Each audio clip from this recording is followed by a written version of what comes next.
Hello students, তো আজিৰ video' আমি ডিসকাস কৰিব গৈ আছো HS 2026 ৰ যি নিউ প্যাটাৰ্নৰ কোৱেশ্চন আছে বা যি নিউ প্যাটাৰ্নৰ কোৱেশ্চন আহিবলগীয়া আছে আমি জানো যে আমাৰ প্যাটাৰ্নবিলাক চেঞ্জ হ'বলৈ গৈ আছে বা অলৰেডি চেঞ্জ হৈছে কিছুমান তো সেই প্যাটাৰ্নৰ কোৱেশ্চনৰ আনসাৰখিনি কিদৰে কৰিম সেইখিনি এটা ট্ৰিক্সৰ সৈতে আমি ডিসকাস কৰিম কিছুমান আমি প্যাটাৰ্ন ইয়াত ডিসকাস কৰিম যোনবিলাকে তোমালোকক তেনে যিকোনো কোৱেশ্চন আহিলে যিকোনো নিউ প্যাটাৰ্নৰ কোৱেশ্চন আহক তোমালোকক সেইখিনি সলভ কৰিবলৈ সহায় কৰিব তেন্তে হা ভিডিঅ'টো ষ্টাৰ্ট কৰোঁ আৰু ভিডিঅ'টো খুবেই ইম্পৰ্টেণ্ট হ'ব যিসকল ছাত্ৰ ছাত্ৰী HS দিবলৈ গৈ আছে বা HSLC দিলেও বহুত সময় দেখা যায় যে আজিকালি HSLCও তেনেধৰণৰ কোৱেশ্চন অহা দেখা যায় তো তেন্তে ভিডিঅ'টো ষ্টাৰ্ট কৰোঁ আৰু ভিডিঅ'টো শ্বেয়াৰ কৰিবা তো এতিয়া আমি যদি প্যাটাৰ্নবিলাক লক্ষ্য কৰোঁ আমাৰ এনে ধৰণৰ কিছুমান কোৱেশ্চন চোৱা 1 2 3 4 চাৰিটা কোৱেশ্চনৰ মই স্যাম্পল দিছোঁ তো জাস্টিফাই দ্য ষ্টেটমেণ্ট এটা ষ্টেটমেণ্ট দিয়া হ'ব সেইটো জাস্টিফাই কৰিব দিব বা সাপোৰ্ট দ্য ষ্টেটমেণ্ট এটা ষ্টেটমেণ্ট দিয়া আছে সেইটো সাপোৰ্ট কৰিব দিব ইভালুৱেট দ্য ষ্টেটমেণ্ট বা ইভালুৱেট দ্য মানে কিবা এটা ধৰা এটা টপিক দিলে সেইটো ইভালুৱেট কৰিব লাগে support the argument support with argument তো এনে ধৰণৰ কোৱেশ্চনবিলাক দিয়া হয় নিউ প্যাটাৰ্নত তো এই যে নিউ প্যাটাৰ্ন এনে ধৰণৰ কোৱেশ্চনবিলাক চাই পেলাই ছাত্ৰ ছাত্ৰী হয় কিন্তু অলপ দিগদাৰ পায় কাৰণ এনে ধৰণৰ কোৱেশ্চন তেওঁলোকে প্ৰেক্টিছ নকৰে বা তেওঁলোকৰ কিদৰে কৰিব বা কিদৰে নকৰিব সেইটো এটা কনফিউজনত থাকে তোমালোকে যদি যিসকলে HS দিবলৈ গৈ আছে তোমালোকে যদি মডেল পেপাৰবিলাক চাইছা তেতিয়া তোমালোকে গম পাবা যে এনে ধৰণৰ কোৱেশ্চন বহুত আছে মডেল পেপাৰত তো আমি এতিয়া ডিসকাস কৰিম যে এইখিনি কিদৰে কৰিম তো আমি এটা কি কৰিম এটা এটাকৈ ডিসকাস কৰিম কিদৰে কৰিব লাগিব তো এক্সাম্পল হিচাপে মই ক্লাছ 10ৰ ফাৰ্ষ্ট চেপ্টাৰটো লৈছোঁ লেটাৰ টু গড বেলেগ চেপ্টাৰ কিয় লোৱা নাই কাৰণ যেহেতু তিনিটা ষ্ট্ৰীম আছে তো তিনিটা ষ্ট্ৰীমত গোটেইকেইটা কভাৰ কৰা ইজি নহ'ব আৰু ইংলিছৰ যদি আমি হায়াৰ ছেকেণ্ডেৰী ইংলিছো লওঁ তাতো বহুতে হয়তো এতিয়ালৈকে ইংলিছৰ মানে পঢ়া নাই তেওঁলোকে ৰিলেট কৰিব নোৱাৰিব তো আমি কি কৰিছোঁ আমাৰ যিহেতু ক্লাছ 10ৰ লেটাৰ টু গড চেপ্টাৰটো সকলোৰে মানে জানে ষ্টৰিটো সকলোৱে জানে গতিকে এইকেইটা কুৱেশ্যন আমি আনসাৰ কৰোঁতে সেই লেটাৰ টু গডৰ এটা কুৱেশ্যন লৈছোঁ তো কুৱেশ্যনটো হৈছে ফাৰ্ষ্ট কুৱেশ্যনটো হৈছে lens' is a blind believer of god lens' কি আছিলে ব্লাইণ্ড বিলিভাৰ আছিলে জাষ্টিফাই দ্য ষ্টেটমেণ্ট তো এই যে ষ্টেটমেণ্টটো কি কৰিব লাগে মানে কি কৰিব লাগে জাষ্টিফাই কৰিব লাগে আৰু আমি অসমীয়াত যদি কওঁ তো যুক্তি দৰ্শাব লাগে যে যুক্তি দৰ্শোৱা কুৱেশ্যন কিন্তু বহুত আহে জাষ্টিফাই মানে ইংলিছত জাষ্টিফাই আহে আৰু অসমীয়াত আমাৰ যুক্তি দৰ্শাবলৈ আহে তো এই যে কুৱেশ্যনটো আছে Lencho' is a blind believer মানে তেওঁ চকুমুদিত ভগৱানক বিশ্বাস কৰিছিল এই কথাষাৰ যুক্তি দৰ্শোৱা তো কিদৰে কৰিম চোৱা এতিয়া জাষ্টিফাই দ্য ষ্টেটমেণ্ট কৰিবলৈ আমাৰ তিনিটা বস্তু লাগিব প্ৰথমতে তিনিটা ষ্টেপত কৰিব লাগিব চোৱা ফাৰ্ষ্ট ষ্টেপটো হৈছে ষ্টেটমেণ্ট ছেকেণ্ড ষ্টেপটো হৈছে ৰিজন আৰু থাৰ্ড ষ্টেপটো হৈছে এক্সাম্পল তো এতিয়া ষ্টেটমেণ্ট প্ৰথমটো আমি কি লিখিম যোনটো আমাৰ অলৰেডি কুৱেশ্যন দিয়া হৈ আছে সেইটোকে লিখিম চোৱা ষ্টেটমেণ্টটো কি আছে Lencho' is a blind believer of God step টুটো চোৱা ষ্টেপ টু হৈছে আমাৰ ৰিজন তো ৰিজনত আমি কি লিখিম he had complete faith that God would help him when his crops were destroyed তো কাৰণটো কি যে তেওঁ যে ব্লাইণ্ড বিলিভাৰ বুলি কোৱা হৈছে কিহৰ কাৰণে কোৱা হৈছে কাৰণ মানে সেইটো কিহৰ পৰা গম পোৱা গৈছে যে তেওঁ যেতিয়া ক্ৰপছবিলাক তেওঁৰ খেতিৰ যেতিয়া শস্যবিলাক নষ্ট হৈছিল তেওঁৰ কমপ্লিট ফেথ আছিল গডৰ ওপৰত তেওঁ চকুমুদি বিশ্বাস কৰিছিল এতিয়া আমি দুটা ষ্টেপ কৰিলোঁ ফাৰ্ষ্ট ষ্টেপত আমি ষ্টেটমেণ্ট লিখিলোঁ যোনটো কুৱেশ্যনত অলৰেডি আছিলে আৰু ছেকেণ্ড ষ্টেপত আমি ৰিজন দিলোঁ যে কিহৰ কাৰণে কোৱা হয় তো এনেদৰে তোমালোকে কি কৰিব লাগিব বেলেগো মানে কুৱেশ্যন ৱাইজ এইটো বেলেগ হ'ব ধৰা ৰিজনটো অলপ বেছি হ'ব কুৱেশ্যনৰ মাৰ্কছ চাই পেলাই তোমালোকে ৰিজনটো অলপ বহলাব লাগিব সেইটো পিছৰ কথা তো তাৰপিছত আছে এক্সাম্পল তো ব্লাইণ্ড বিলিভ কৰি তেওঁ কি কৰিছিলে after the hailstorm he wrote a letter to God asking for 100 pesos সেইটো এটা এক্সাম্পল আৰু when he received only 70 he still did not doubt God but blame the post of his employees তো দুটা example আমাৰ হৈ গ'ল আমি সেইটোকে জাষ্টিফাই যদি কৰিব দিয়ে বা যুক্তি দৰ্শাবলৈ দিয়ে আমি প্ৰথমতে ষ্টেটমেণ্ট লিখিম তাৰপিছতে লিখিম আমি ৰিজন আৰু তাৰপিছত লিখিম আমি দুটা এক্সাম্পল সহজ হয়নে একেবাৰে সহজ ক'বলৈ গ'লে আমি জাষ্ট কি কৰিব লাগে সেইকাৰণে মই কওঁ যে অলপ ডিপ ষ্টাডি কৰিব লাগে যাতে তাৰপৰা তোমালোকে এক্সাম্পলবিলাক দিব পাৰা ইয়াতে দুটা যে এক্সাম্পল ইনক্লুড কৰা হৈছে সেই এক্সাম্পল দুটা তোমালোকে চেপ্টাৰ পঢ়িলেহে গম পাবা হৈ গ'ল আৰু ৰিজনটো তোমালোকে নিজৰ পৰাও লিখিব পাৰা বা চেপ্টাৰৰ পৰা মিলাইও তোমালোকে লিখিব পাৰা তো নেক্সট আমাৰ যোনটো মানে হেৰি আছে কুৱেশ্যন পেটাৰ্ণ আছে সেইটো হৈছে support the statement with relevant examples তো প্ৰাসংগিক উদাহৰণৰ সৈতে বিবৃতিটো সমৰ্থন কৰা যোনটো ষ্টেটমেণ্ট আছে সেইটো কি কৰিব লাগে আমি উদাহৰণৰ সৈতে সমৰ্থন কৰিব লাগে তো ইয়াতে চোৱা ইয়াতে ষ্টেপকেইটা কি হ'ব চোৱা ইয়াৰে ষ্টেপ হ'ব ষ্টেটমেণ্ট লিখিব লাগিব প্ৰথমতে তাৰপিছতে ৰিজন লিখিব লাগিব তাৰপিছত দুটা বা তিনিটা এক্সাম্পল দিব লাগিব আগৰটো নিচিনাই প্ৰায় কিন্তু লাষ্টৰ এটা কনক্লুজন দিব লাগিব সামৰণি এটা দিব লাগিব আগৰ কুৱেশ্যনটো তোমালোকৰ যদি চাইছা তো সেই কুৱেশ্যনটোত কিন্তু আমি সামৰণি দিয়া নাছিলোঁ এক্সাম্পল দি পেলাই আমি এৰি দিছিলোঁ কিন্তু ইয়াত কি কৰিব লাগিব এটা সামৰণি দিব লাগিব ইয়াতে ষ্টেটমেণ্টটো কি লিখা হৈছে Lencho' had unquestioning faith in God তো তোমালোকে যিটো কুৱেশ্যনত আছে সেইটো ছেম টু ছেম পঢ়াব লাগিব কোনো কথা নাই তোমালোকে অলপ বেলেগকৈ পঢ়াব পাৰা আৰু বেলেগকৈ পঢ়ালে বেছি ভাল হয় ইয়াতে যেনেকৈ আনকুৱেশ্যনিং ফেথ বা ডিপ ফেথ তো তেনেধৰণৰ ৱৰ্ডবিলাক আমি ইউজ কৰি সেই ষ্টেটমেণ্টটোকে ছেমটো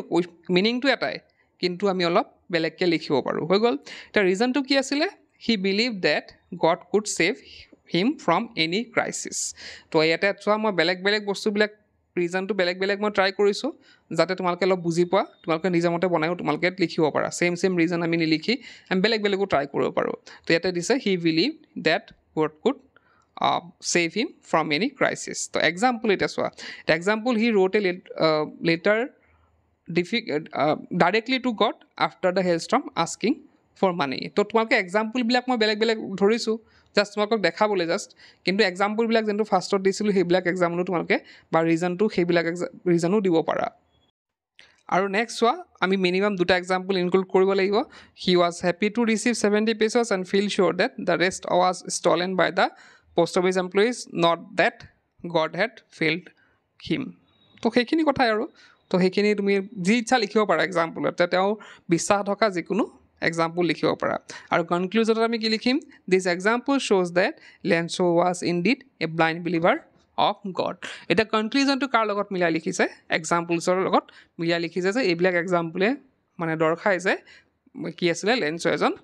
কি আছিলে ব্লাইণ্ড বিলিভাৰ অফ গড আছিলে তো থাৰ্ড পেটাৰ্ণটো হৈছে ইভালিউট দ্য ষ্টেটমেণ্ট তো বিবৃতিটোৰ মূল্যায়ন কৰা তো মূল্যায়ন কৰিব দিছে তো ইয়াতে চোৱা ষ্টেপকেইটা কি হ'ব ষ্টেটমেণ্ট থাকিব ৰিজনটো থাকিবই এক্সাম্পলো থাকিব চোৱা তিনিটা বস্তু প্ৰায় কমনে থাকে আৰু লাষ্টত এইবাৰ আমি কনক্লুজন নিদি এবাৰ কি দিম জাজমেণ্ট দিম আমাৰ নিজৰ এটা জাজমেণ্ট ইয়াত দিম তো ষ্টেটমেণ্টটো চোৱা lens' was not just A believer but the blind believer of god চোৱা এইটো লিখাৰ পদ্ধতিটো বেলেগ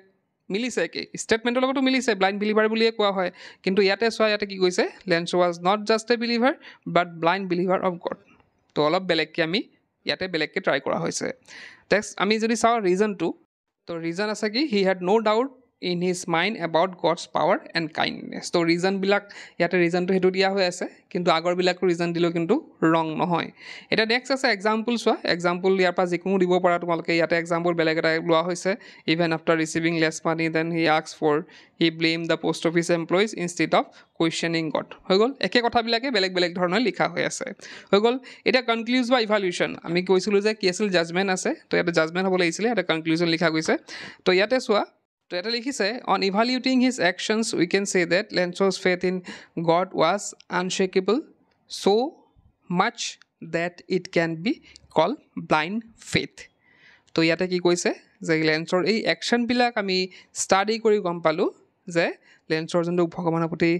বিশ্বাস আছিল এইটো আনশ্বেকেবল আছিলে লৰচৰ হোৱা নাছিলে তেওঁ সেইকাৰণে ব্লাইণ্ড ফেথ বুলি ক'ব পাৰি তেওঁৰ ফেথটোক ব্লাইণ্ড ফেথ বুলি ক'ব পাৰি আগৰটো কি আছিলে এক্সাম্পলবিলাকক আমি চাম আপ কৰি কনক্লুজন দিছিলোঁ এইবাৰ লেঞ্চৰ যোনবিলাক একশ্যন ইয়াতে আমি ৰিজনত দিয়া হওক বা এক্সাম্পলক দিয়া হওক সেই একশ্যনখিনি আমি কি কৰিছোঁ ইভালিউট কৰি পেলাই ইয়াতে লিখা হৈছে ডাইৰেক্টলি এক্সাম্পলৰ কথা ইয়াত লিখা হোৱা নাই বুজি পাইছা নিশ্চয় নেক্সট আছে চোৱা 4 নম্বৰ যোনটো পেটাৰ্ণ আছিলে support with argument Lencho's faith in God was blind ইয়াতে কি কৈছে যুক্তিসমূহৰ সৈতে সমৰ্থন কৰা যুক্তিৰ সৈতে যুক্তিৰ সৈতে সমৰ্থন কৰিব দিছে ছাপৰ্ট উইথ আৰ্গুমেণ্ট তো ইয়াতে চোৱা কি হ'ব ষ্টেটমেণ্ট থাকিব ইয়াতে এক্সাম্পল নাথাকে কিন্তু আৰ্গুমেণ্ট থাকিব আৰু লগতে কি থাকিব কনক্লুজন এটা থাকিব তো এতিয়া চোৱা ষ্টেটমেণ্টটো কি আছে লেঞ্চ'জ faith in God was blind একে কথা হয় নহয় faith was blind believer faith was blind একে কথা তোমালোকক মই বাৰে দেখাইছোঁ 4টা ষ্টেটমেণ্ট বেলেগকৈ লিখা হৈছে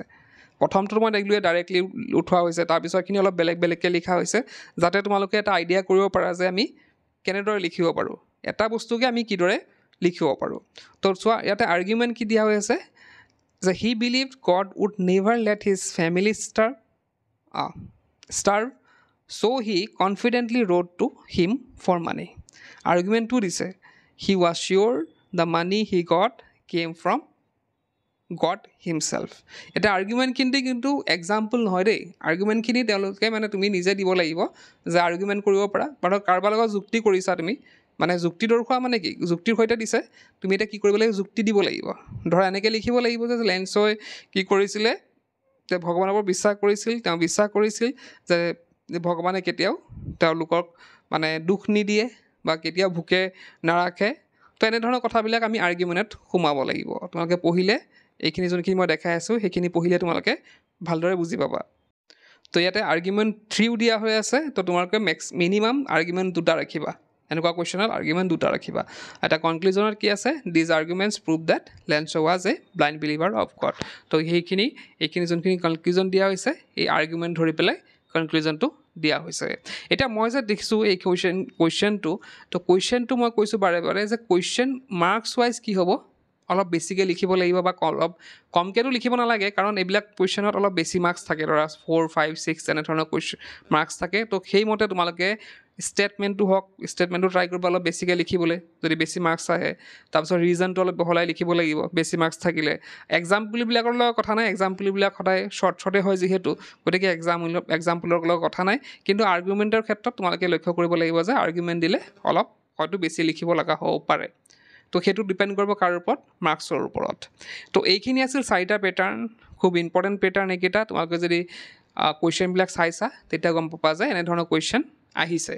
বা অলৰেডি তোমালোকে মডেল পেপাৰবিলাক যদি ফ'ল' কৰিছা তো সেইখিনিতো তোমালোকে গম পাবা যে এনেধৰণৰ কুৱেশ্যনে আহিছে তো মই ভাবোঁ এই ভিডিঅ'টো চোৱাৰ পিছত এনেধৰণৰ কুৱেশ্যন আহিলে তোমালোকৰ প্ৰব্লেম নহয় কিন্তু এটা কাম তোমালোকে কৰিব লাগিব যিকোনো এটা কুৱেশ্যন ল'বা কিতাপৰ পৰা চেপ্টাৰ এটা বা কুৱেশ্যন এটা ল'লা এনেধৰণৰ কুৱেশ্যন এটা ল'লা লৈ পেলাই তোমালোকে জাষ্টিফাই কৰিব পাৰা ষ্টেটমেণ্ট মানে কি আছিলে আৰু মানে যোনবিলাক ধৰা মই পেটাৰ্ণ 4টা দিলোঁ সেই 4টা পেটাৰ্ণত তোমালোকে সেইখিনি এটা কুৱেশ্যন ট্ৰাই কৰি চাবা তেতিয়া তোমালোকৰ আৰু বেছি ভালকৈ আইডিয়া হ'ব আৰু পঢ়োঁতেও তোমালোকে সেইটো বস্তু চাবা ভাবি পেলাই যে এইটো কুৱেশ্যন যদি জাষ্টিফাই কৰিব দিয়ে বা আৰ্গুমেণ্ট কৰিব দিয়ে তেতিয়া আমি কিদৰে লিখিম তেনে যদি ভাবি পেলাই তোমালোকে ডিপলি ষ্টাডি কৰা তোমালোকৰ যিকোনো কুৱেশ্যন হওক কোনো ভয়ৰ কথা নাই মই ভাবোঁ এই ভিডিঅ'টো চোৱাৰ পিছত তোমালোকৰ নিউ পেটাৰ্ণত যি কুৱেশ্যন আহক তোমালোকৰ পাৰিবা আৰু এইখিনি মই 4টা পেটাৰ্ণ দিলোঁ আৰু যদি তোমালোকৰ কেনেকুৱা পেটাৰ্ণৰ কিবা লাগে তোমালোকে কমেণ্ট বক্সত কমেণ্ট কৰিব পাৰা মই চাওঁ নেক্সট ভিডিঅ'ত যদি পাৰোঁ তেনেধৰণৰ আৰু তেনেকৈ ধৰা শ্বৰ্ট ট্ৰিক্স লৈ পেলাই আহিম যাতে তোমালোকে সেইখিনি সলভ কৰিব পাৰা ভালদৰে তো এইখিনি আছিলে কেনেকুৱা ভিডিঅ'টো কমেণ্ট বক্সত জনাবা আৰু শ্বেয়াৰ কৰিবা আজি ভিডিঅ'টো শেষ কৰি কিপ ৱাচিং।